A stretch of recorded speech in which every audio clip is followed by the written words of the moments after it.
بسم اللہ الرحمن الرحیم۔ ڈیئر ویورز، رانا سہیل ٹانڈو سے حاضر خدمت ہے۔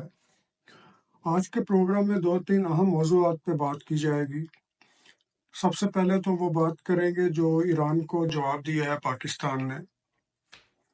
دوسرا یہ کہ جو را کی انوالومنٹ ہے یہاں پر ایکسٹرا ٹیریٹوریل کلنگ جو کی جا رہی پاکستان کے اندر، اور پاکستان نے جو اس کو مورد الزام ٹھہرایا ہے انڈیا کو، اس پہ بات کریں گے۔ اور تیسرا آج ہم ایک بات کریں گے کبوتر کی بڑکی، وہ سمجھتے ہیں نا پنجابی میں وہ پڑکی لگانا کبوتر والی، اس پہ بھی بات کریں گے وہ کون سی پڑکی ہے۔ تو سب سے پہلے وہ بات کر لیتے ہیں جی، پاکستان نے جو جواب دیا ہے ایران کو، ایران نے جو بیٹھے بٹھائے آرام سے پاکستان پر اٹیک کر دیا، اور 2-3 بچے شہید ہوئے، 2-3 بچے زخمی ہوئے، اور اس کا پاکستان نے جو جواب دیا ہے نا جی، اس جواب کا بھی جواب نہیں۔ پاکستان نے نہ صرف جواب دیا ہے، اس کی حکمت عملی سمجھے اللہ تعالیٰ نا کچھ اس طرح کا کرتا ہے کہ بلیسنگ ان ڈسگائز۔ تو پاکستان نے جواب تو دے دیا ایران کو، اور نہ صرف جواب دیا، پاکستان نے اپنے جتنے بھی ویپنز چیک کرنے تھے، جتنے بھی اپنے ٹیسٹ کرنے تھے، اپنے اسلحے کے، اپنی جو بھی ان کے پاس ہیں لڑائی کے ہتھیار، ان سب نے پاکستان کو بہانہ مل گیا، اور پاکستان نے اپنے سارے وہ ٹیسٹ مکمل کر لیے۔ نقصان کچھ نہیں پہنچایا، لیکن میسج دے دیا۔ میسج کس کو دیا؟ صرف ایران کو نہیں دیا، میسج افغانستان کو بھی دیا، میسج انڈیا کو بھی دیا، اور میسج امریکہ کو بھی دیا کہ ہمیں ایزی نہ لیا جائے۔ اب انٹرنیشنل پالیٹکس کے اندر کیا رول بنتا ہے وہ ایک الگ بات ہے، لیکن پاکستان نے یہ کیا کہ صرف ایران کا منہ بند نہیں کیا، باقی لوگوں کو بھی بتا دیا کہ ان کی اوقات کیا ہے اور پاکستان کیا کر سکتا ہے۔ تو پاکستان نے تو اس کے اندر جناب جو ٹیسٹ کیے ہیں وہ تو کمال کیا نا جی پاکستان نے۔ وہ اپنی سارے میزائل کی رینج، اپنی آرٹلری کی رینج، وہ ساری انہوں نے چیک کر لی۔ تو یہ ان کو ایک کریڈٹ جاتا ہے جی پاکستان کی آرمی کو، اور انہوں نے وہ بتا دیا، اور اس کے بعد وہ صلح پہ آ گئے۔ اب صلح کریں گے، ہم بھی چاہتے ہیں کہ صلح ہو، دونوں ملکوں میں صلح ہو، دونوں اسلامی ملک ہے، دونوں میں صلح ہو، لیکن اپنا گھر تو پھر اپنا ہی گھر ہوتا ہے نا جی، ہمیں تو اپنے گھر کے دفاع کی پہلے فکر ہے۔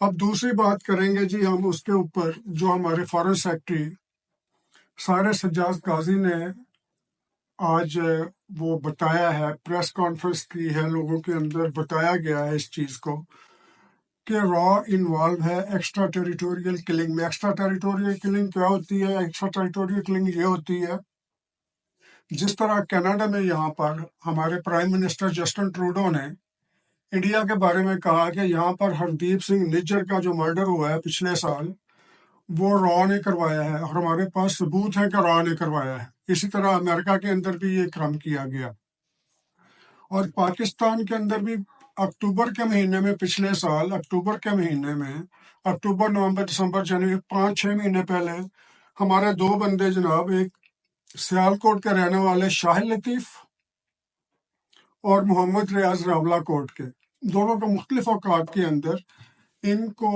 را نے وہاں سے بیٹھ کر آپریٹ کیا۔ کہاں سے بیٹھ کر یہ بھی بتاؤں گا آپ کو۔ را نے وہاں سے بیٹھ کر آپریٹ کیا جہاں پر ہمارا شک بھی نہیں جاتا، لیکن وہ ثبوت مل گئے ہیں، سب کچھ پکڑا گیا ہے۔ کہاں سے کیا جی؟ انہوں نے ایک آدمی کو ڈیپیوٹ کیا جی، ایک آدمی عمیر نامی، اس کو بھجوایا پاکستان۔ اس آدمی نے جناب یہاں پر آ کے کام شروع کیا، اور وہ پکڑا گیا، اور جب وہ پکڑا گیا اس نے بتایا کہ یوگیش کمار ہمارا ہیڈ ہے، یوگیش کمار ہمیں آپریٹ کر رہا تھا، اور یوگیش کمار کہاں بیٹھا ہوا تھا؟ وہ را کا ہے، را کا کوئی بھی آفیسر ہوگا، مجھے نہیں پتا اس کا عہدہ کیا ہے۔ یوگیش کمار دبئی میں بیٹھ کے اس کو آپریٹ کر رہا تھا، سارا آپریشن جو پاکستان میں کیا، اور پاکستان میں ایک بہت بڑی دہشت گردی کا پلان بنایا جا رہا تھا۔ 8 فروری کے الیکشن کے بارے میں، اس کو سبوٹیج کرنے کے بارے میں، دیکھیں اگر ملک میں الیکشن ہو جاتے ہیں ہمارا ملک سٹیبل ہو جاتا ہے۔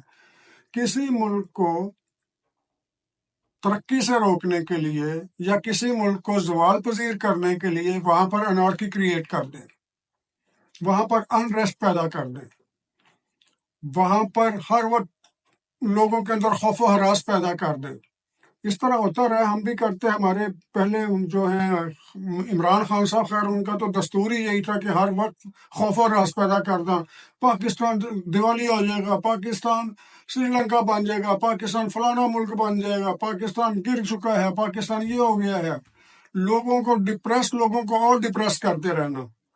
یہ بھی ایک نفسیاتی حربہ ہے کسی قوم کو تباہ کرنے کا۔ تو بہرحال عمران خان کا ٹاپک تو چھوڑے، وہ بعد میں بات کر لیں گے۔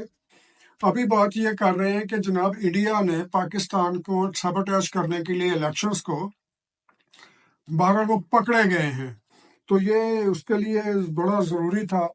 اور یہ پاکستان نے اسی وقت پہ کیوں کیا؟ 5 مہینے گزر گئے، 6 مہینے گزر گئے، اس وقت پاکستان نے کیوں نہیں کیا؟ اس کی سیدھی سیدھی بات ہے، پاکستان نے اب لوہا گرم دیکھا، اس نے دیکھا کہ کینیڈا بھی انڈیا کے اوپر الزام لگا رہا ہے اور ثبوت دے رہا ہے، امریکہ بھی الزام لگا رہا ہے اور ثبوت دے رہا ہے، ہم بھی الزام لگائیں کہ ہمارے پاس بھی ثبوت ہے۔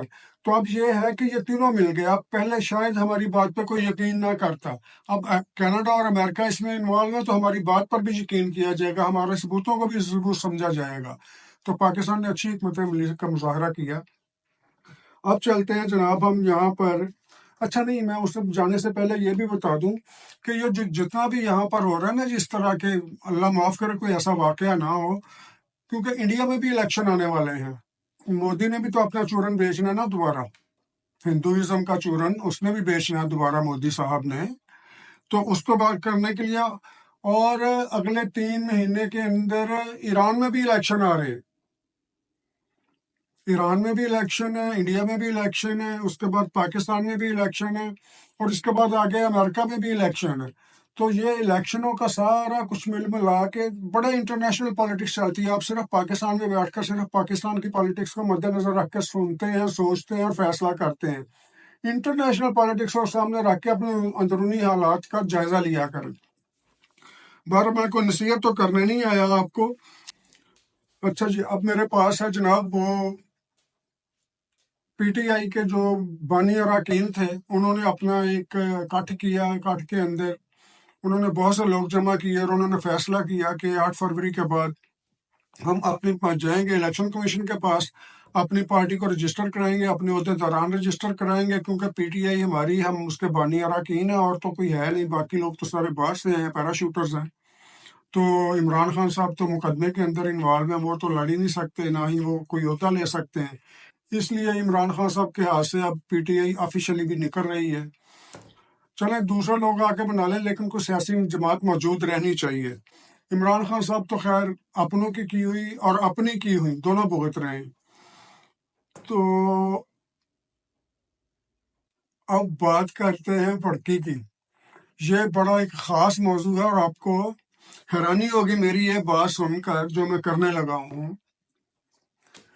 میاں نواز شریف صاحب جب آئے تھے، ان کو ریسیپشن دی گئی تھی، تو ان کے ہاتھ کبوتر چھوڑے گئے تھے، تو ایک کبوتر ان کے ہاتھ پر یہاں پر بیٹھ گیا تھا، آپ کو یاد ہے؟ شاید وہیں سے انہوں نے آئیڈیا لیا ہے، میرا خیال ہے وہیں سے آئیڈیا لیا گیا ہے، اگر نہیں بھی لیا گیا تو شاید کو انسیڈنس ہے کہ وہاں سے بات مل رہی ہے۔ اب سب لوگ سمجھ رہے ہیں، ایک اطلاع کے مطابق میں بات کر رہا ہوں، ایک اطلاع کے مطابق سب لوگ سمجھ رہے ہیں کہ میاں نواز شریف صاحب پرائم منسٹر بنیں گے، جبکہ میری اطلاعات یہ ہیں کہ نواز شریف صاحب پرائم منسٹر نہیں بنیں گے۔ تو پھر کون بنے گا؟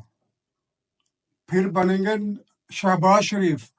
اگر میاں نواز شریف آج اعلان کر دیں کہ میں پرائم منسٹر نہیں بنوں گا، تو جتنے جلسے میں لوگ آنے والے کوئی بھی شہباز شریف کے لیے نہیں آئے گا، جس کی تعداد آدھی ہو جائے گی۔